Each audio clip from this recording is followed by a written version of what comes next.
এইভাবে যেগুলো বড় খুচরো পয়সা যেমন 10 টাকা 5 টাকা সেগুলো একটা ঘটে, আর যেগুলো 1 টাকা 2 টাকা সেগুলো কিন্তু আর একটা ঘটে রাখতে পারি। এই ডিমগুলো 9 টাকা 10 টাকা করে বিক্রি হয় সিজন বুঝে, তো শীতকালে কিন্তু 10 টাকা, আর গরম এইভাবে উনুনে রান্না করলে গ্যাসও বাঁচবে আর খাবারের টেস্টও বাড়বে। যদি রান্না করি তো 300 টাকা মাইনাস 400 টাকা এইভাবে কিন্তু আমি সেভ করতে পারি, আমি 500 টাকাও সেভ করতে পারি। Hello friend, welcome back to my channel পূর্বিজ ব্লগ। কেমন আছো? আশা করি সবাই ভালো আছো, আমিও ভালো আছি। চলে এসেছি আজকে নতুন একটি ব্লগ নিয়ে। আজকের ব্লগের থাম্বনেল দেখে তোমরা বুঝতে পেরে গেছো আজকে কী বিষয়ে কথা বলবো। তো সেটা হচ্ছে যে সংসারের টাকা বাঁচাই কিভাবে আমি প্রত্যেক বছর গোল্ড জুয়েলারি বানাই বা তোমরা বানাতে পারবে। তো আজকে আমি খাতা কলমে একেবারে প্র্যাকটিক্যাল এবং থিওরি দুভাবে তোমাদেরকে আজকে দেখাবো। So let's start. তো চলে এসেছি খাতা পেন নিয়ে, একদম হিসাবপত্র নিয়ে একটা মিনিমাম বাজেট লিখে নিয়েছি, পুরো বাজেট লেখা হয়নি। তো পুরো বাজেটের ভিডিও একটা নিয়ে আসবো এরপরে। তো প্রথমে আমি মান্থলি বাজেট প্ল্যানিং সেটা লিখে নিয়েছি। আর আমার সংসার খরচা 10,000 হোক, 20,000 হোক বা 30,000 হোক, আমি কিন্তু একটা সেভিংসের জন্য একটা টাকা তুলে রাখবো। আমি কিন্তু 1000 টাকা তুলে রাখি। এটা কিন্তু আমার খুব বড় একটা কাজে লাগে বছরের শেষে, এটা কিন্তু বড় একটা অ্যামাউন্ট হয়ে দাঁড়ায়। হ্যাঁ, তো আমার সংসার খরচা যতই হোক, মানে যদি কম হয় তাহলে 500 টাকা আপনারা রাখতে পারেন। এই টাকাটা কিন্তু একটা সেভিংস হিসাবে আমরা রাখতে পারি, সেটা হচ্ছে ব্যাংকে হোক, পোস্ট অফিসে হোক বা গ্রামে গ্রামে যে ছোটোখাটো যে ভিলেজ গ্রুপগুলো হয় সেগুলোতেও আমরা রাখতে পারি। এটা কিন্তু বছরের শেষে একটা বড় অ্যামাউন্ট হয়ে দাঁড়াবে, এটাতে আমরা সম্পূর্ণ করতে পারি। তারপরে আসবো গ্রসারিতে আমি কিভাবে সেভ করি, তো তোমরা দেখে নাও। এখন তোমাদের যেটা শেয়ার করছি এটা হচ্ছে চালের বস্তা। এটা তোমাদের দেখানোর কারণ হচ্ছে যে চালের বস্তাটা কিন্তু আমি গ্রসারির আইটেমের মধ্যে টাকার মধ্যে ধরিনি, এটা কিন্তু আলাদাভাবে, এটা কিন্তু আলাদাই খরচা। তো এটা দেখানোর কারণ হচ্ছে আমরা একবারে বেশি করে চালটা নিয়ে আসি যাতে বারবার ভ্যান আর রিক্সার ভাড়াটা দিতে না হয়। তারপরে চালটা যখন আমি নিই না, তখন এরকম আলাদাভাবে একটা কৌটোর মধ্যে কিছুটা তুলে রাখি। এতে কিন্তু যখন আমাদের চাল বাড়ন্ত হয়ে যায়, যখন আমাদের টানাটানি পড়ে, তখন কিন্তু এটাতে অনেক কাজে হেল্পফুল হয়। এইভাবে আটাটাও কিন্তু আমরা 5 কিলো 10 কিলো নিয়ে আসি। আর এই যে আটাটা আনছি সেটা কিন্তু দোকান থেকে আনি না, একবারে সরাসরি যে গম কলে ভাঙানো হয় সেখান থেকে নিয়ে আসি। ওখান থেকে আনলে কিন্তু আটাটাও ভালো হয় আর ওখানে মূল্যটাও কিন্তু অনেক কমে পাওয়া যায়। তারপর বিস্কিট, বাচ্চার খাবার সেটাও বেশি করে নিয়ে আসি।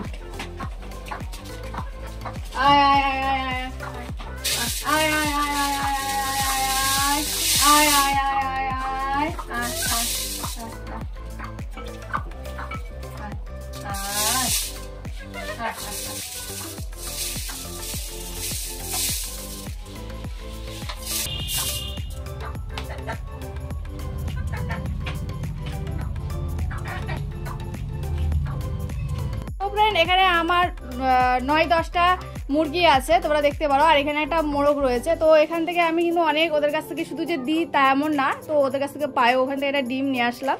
তো এখানে দেখো আরও বাক্স আছে, তো এগুলোতে ওরা রাত্রেবেলা শোয়, ডিম টিম পারে। তো এই দেখো ওরা ডিম পেড়ে রেখেছে। তো এটা কিন্তু খুব বড় একটা আমার পাওনা ওদের কাছ থেকে। এই দেখো এখানেও একটা ডিম পেড়ে রেখেছে, দেখো এরকম 3-4টে ডিম করে কিন্তু আমি প্রতিদিন ওদের কাছ থেকে পাই। সো ফ্রেন্ড, বুঝতেই পারছো। আর আমরা সরকার থেকে তো চাল পাই বিনামূল্যে, সবাই জানো। তো একটা চাল, কিছুটা চাল আমরা রেশন আনি আর কিছুটা চাল কিন্তু এদেরকে খাওয়াই। তো এদেরকে খাইয়ে কিন্তু আমাদের যায় না, এদের থেকে আমরা কিছু পাই। তো এই ডিমগুলো 9 টাকা 10 টাকা করে বিক্রি হয় সিজন বুঝে। তো শীতকালে কিন্তু 10 টাকা আর গরমকালে 9 টাকা, কারণ সেই সময়টা বেশি খেতে চায় না গরমের জন্য। তো সেই সময় 9 টাকা করে বিক্রি করা হয়। তো এইভাবে যদি আমরা ডিমগুলো ওদেরকে পুষতে কিন্তু বেশি খরচা হয় না আর বেশি জায়গাও লাগে না, ওদেরকে এরকম ঘরের মধ্যে রেখেই পোষা যায়। তো এটা কিন্তু বড় একটা সঞ্চয়ের পথ হয়ে যায় আর বছর শেষে কিন্তু বড় একটা অ্যামাউন্ট চলে আসে। তো তোমরা চাইলে কিন্তু এই ট্রিকটা অবলম্বন করতে পারো। বন্ধুরা, বুঝতেই পারলে যে গ্রসারিতে আমি কিভাবে আমার টাকাটা সেভ করছি। যে রেশন থেকে চালটা পাচ্ছি সেটা কিন্তু আমি আটা নিয়ে আসছি। তো আটাটা কিন্তু আমার 1000 টাকার মতো কিন্তু আমার লাগে। এরপর রেশনের চালটা যে মুরগিকে খাওয়াচ্ছি সেখান থেকে কিন্তু আমি ডিম পাচ্ছি। তো প্রত্যেকটা ডিমের দাম হচ্ছে 10 টাকা করে। তা 10টা ডিমের দাম যদি 100 টাকা হয় তাহলে কিন্তু 30টা ডিমের দাম 300 টাকা। তো মাসে 300 টাকা আসছে। তারপরে হচ্ছে আমার বাড়িতে যে বাদবাকি ডিমটা রয়েছে সেটা কিন্তু আমার কিন্তু বাজার থেকে কিনতে হয় না, সেখান থেকেও কিন্তু আমি প্রায় ধরো মাসে তো আমার 200 টাকা লাগে ডিম কিনতে।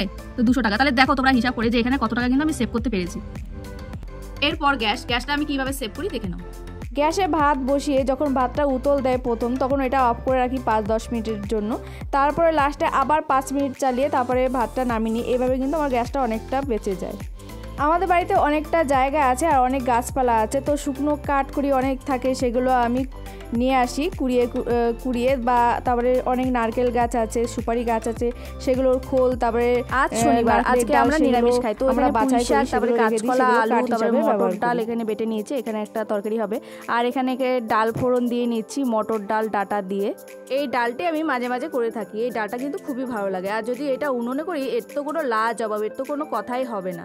তো এখানে নুন হলুদ সব দিয়ে দিয়েছি। আসল কথায় ফেরা যাক, তো আমাদের সম্ভব নয় প্রতিদিন উনুনে রান্না করা, তো মাঝে মাঝে যেদিন আমাদের কাজকর্ম কম থাকে সেদিন কিন্তু আমরা উনুনে রান্না করতে পারি, এতে কিন্তু অনেকটাই সেফ হয়ে যায়। তো বন্ধুরা দেখতেই পেলে কিভাবে আমি গ্যাস সেভ করি। আমি যদি তখন 950 হচ্ছে গ্যাসের দাম, আমি যদি রান্না করি তো 300 টাকা মাইনাস 400 টাকা এইভাবে কিন্তু আমি সেভ করতে পারি। আমি 500 টাকাও সেভ করতে পারি। তো তাহলে কত হলো, 300 টাকা যদি সেভ করতে পারি তাহলে 650 হয়ে গেলো, তাহলে কত টাকা আমি সেভ করতে পারি। এরপর আসছি ইলেকট্রিক, তো আমি কিভাবে সেভ করি দেখে নাও। তো বন্ধুরা যখনই আমি বাইরে বেরোই তখন সবসময় কিন্তু আমি ইলেকট্রিকটা চেক করে নিই যে কোনটা চলছে বা কোনোটা চলছে না, তো এইভাবে কিন্তু বারবার চেক করে নিই। ইলেকট্রিক কিন্তু বড় একটা খরচা হয়, টিভি, এসি, ফ্রিজ, গিজার অনেক রকম আছে। তো ইলেকট্রিক কিন্তু শীতকালে একরকম আর গরমকালে একরকম আসে। তো শীতকালে কিভাবে আমরা সেভ করতে পারি, গরমকালে তো করতে পারি। তো যখন আমরা বাইরে বেরোবো সবসময় কিন্তু বন্ধ করে রাখবো। আর আমি রান্নার সময় যেমন উনুন ব্যবহার করি, তেমন কিন্তু জল গরমের ক্ষেত্রে কিন্তু মাঝে মাঝে আমি উনুন ব্যবহার করি, বেশিরভাগ ক্ষেত্রেই উনুন ব্যবহার করি। তো যখন খুব সবার তাড়াহুড়ো থাকে, সকালবেলা বাচ্চার স্কুল থাকে, তখন কিন্তু সেই সময়টা হয়ে ওঠে না, কিন্তু সবসময় কিন্তু আমি রান্নার পরে গরম জলটা বসিয়ে দিই, এতে কিন্তু অনেকটা ইলেকট্রিক সেভ হয়ে যায় গিজারের ক্ষেত্রে। এরপর আসবো স্টাডি মেটেরিয়াল, এটা কিন্তু বড় একটা অ্যামাউন্ট খরচা হয় আমাদের। তো এখান থেকে আমরা কি করে সেভ করব তো দেখে নাও। যখন আমি বাচ্চার জন্য খাতা, পেন, পেন্সিল এগুলো কিনি সেই টাইমে আমি কি করি, সেটা হচ্ছে এক দিস্তা ধরে খাতা নিয়ে নিই, 6টা 12টা এভাবে ডজন হিসেবে নিয়ে নিই। আর পেন টেন এগুলো কিন্তু বেশি করে নিয়ে নিই, এটা কিন্তু অনেকটা সেফ হয়। স্টাডি মেটেরিয়াল এমন একটা জিনিস যে এখান থেকে আমরা টাকা সেভ করতে পারবো না, কারণ হচ্ছে টিউশন খরচা, তারপর হচ্ছে স্কুল ফিস, এটা কিন্তু আমার লাগবেই, সেটা কম করা যাবে না। তো এটার আমি একটা কাজ করতে পারি যে বাচ্চাকে যখন টিউশন না দিয়ে যে কোনো একটা সাবজেক্ট যদি আপনি পড়াতে পারেন, যেটা আপনি ভালো পারেন, যে সাবজেক্টটা সেটা যদি আপনি পড়াতে পারেন, তাহলে কিন্তু একটা ভালো একটা মানি সেভিংয়ের একটা ভালো পথ হয়ে যায়, আর বাচ্চাটাও কিন্তু আপনার কাছে ভালো শিখতে পারে। এরপর আসবো ভেজিটেবলস। তো ভেজিটেবলসের ক্ষেত্রে আমি কি করি দেখে নাও। সবজি কিন্তু আমাদের পরিবারে, আমাদের সংসারে বড় একটা ভূমিকা পালন করে। তো আমি কিভাবে এই সবজি থেকে মানি সেভ করি সেটাই তোমাদের সাথে শেয়ার করব। আর সেটা হচ্ছে যাদের বাড়িতে 2 কাটা 2.5 কাটা বা 4-5 কাটা এরকম জায়গা আছে, তারা কিন্তু এই ট্রিকটা অবলম্বন করতে পারো, বা ছাদেও এই জিনিসটা করতে পারো।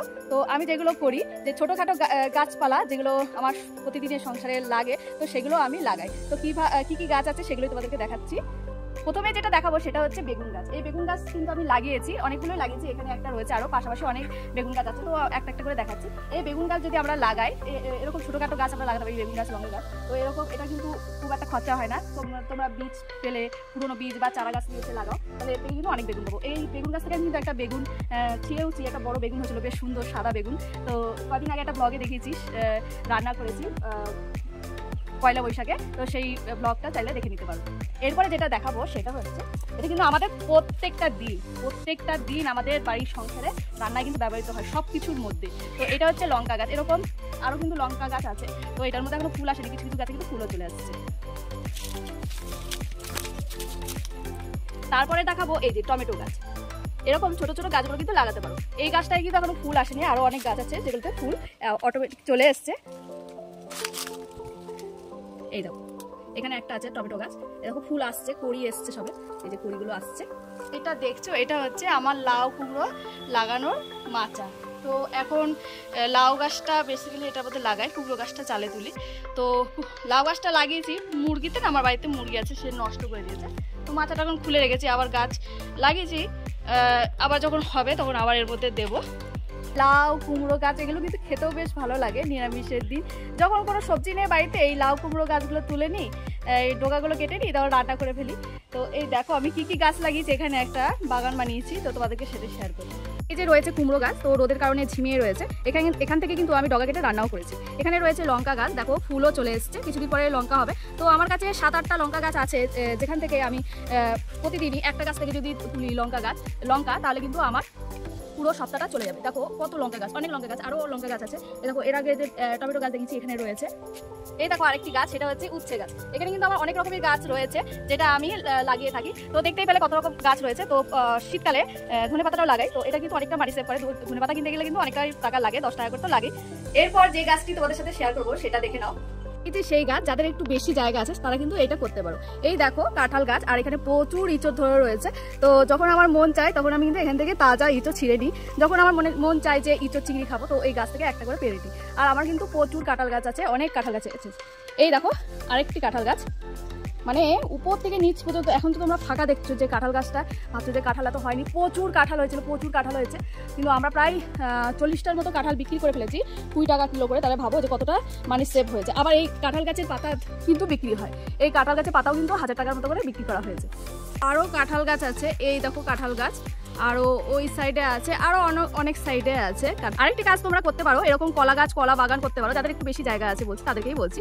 তো কলা এখান থেকে কিন্তু আমরা প্রচুর মানি সেভ করতে পারি। এখান থেকে মোচা হয়, তারপরে থোর বা ভাড়ালি যেটা বলুন সেটা হয়। তো এটা মাঝে মাঝে আমাদের খাওয়াও হয়, বিক্রি করাও হয়। তো অনেক সময় গাছ বিক্রি করে দিস, তখন থোর দেয়, তাও 100 টাকা করে মোচা থেকে পাওয়া যায়। এরপর যে গাছটি শেয়ার করবো সেটা হচ্ছে সুপারি গাছ। তো সুপারি গাছ থেকে কিন্তু প্রচুর আর্ন করা যায়, সংসারে একটা বড় একটা মূল্য আসে প্রত্যেকটা বছরে। এটা থেকে কিন্তু আমাদের স্বপ্ন পূরণ করতেই পারি 100%। আর আমার বাড়ির যেই দিকে তাকাবে সেই দিকেই কিন্তু সুপারি গাছের মেলা। তো দেখাচ্ছি, এই দেখো ছোট খাটো চারিদিকে শুধু সুপারি গাছ আর সুপারি গাছ। এই দেখো বড় ছোট যেদিকে যা তাকাবে সব দিকে শুধু সুপারি গাছ আর নারকেল গাছ দেখতে পাবো। দেখো বড় গাছগুলো রয়েছে পেছনে, তো সেগুলো দেখাচ্ছি আর বলছি কিভাবে একটা মানি আমরা এখান থেকে সঞ্চয় করি। এই সুপারি গাছ থেকে প্রত্যেক বছর আমাদের কিন্তু 10,000 টাকা করে পায়। এই যে সুপারিগুলো হয়, সেই সুপারি একটা ইয়ে করা থাকে, কন্ট্রাক্ট করা থাকে, তারা অল্প অল্প করে সুপারি নিয়ে যায়, আর আমাদের কিন্তু পুরো একবারে থাউকা একটা 10,000 টাকা দিয়ে যায়। তো যেই বছরে যেমন সুপারি হয় তেমন টাকা পাই। তো 10,000 টাকা তো মিনিমাম। তো এইভাবে যদি আমরা ভেজিটেবলসটা সেভ করি, তো এখান থেকে কিন্তু প্রায় 200 টাকার মতো, 200-300 টাকার মতো কিন্তু মাসে আমি সেভ করতে পারি। হ্যাঁ, সেই ছাদে হোক, বাগানে হোক, যেখানে হোক, এটা করে কিন্তু সেভ করতে পারি। তোমরা কিন্তু চাইলে এই ট্রিকটা ব্যবহার করতে পারো। এরপর আসবো ননভেজ। ননভেজ আমি এখানে 4000 টাকা লিখে রেখেছি। তো ননভেজটা 4000 টাকা লিখে রাখার কারণ হচ্ছে মাছ মাংসের যার দাম, হ্যাঁ মাংস হচ্ছে 800 টাকা এরকম কিলো। তো একদিন যদি সপ্তাহে একদিনও মাংস কিনে কিন্তু 800 টাকা লেগে যায়। তো এখানে এটার মূল্যটা একটু বেশি। তো এখান থেকে আমি সেভ করতে পারি যে প্রতিদিন আমার মাছ মাংস খেতে হবে এমন কোনো ব্যাপার মানে নেই। তো মাঝে মাঝে আমরা ছোটো ছোটো মাছ খেতে পারি। তারপরে আমার সপ্তাহে 2 দিন নিরামিষ থাকে, তো সবজি খেতে পারি।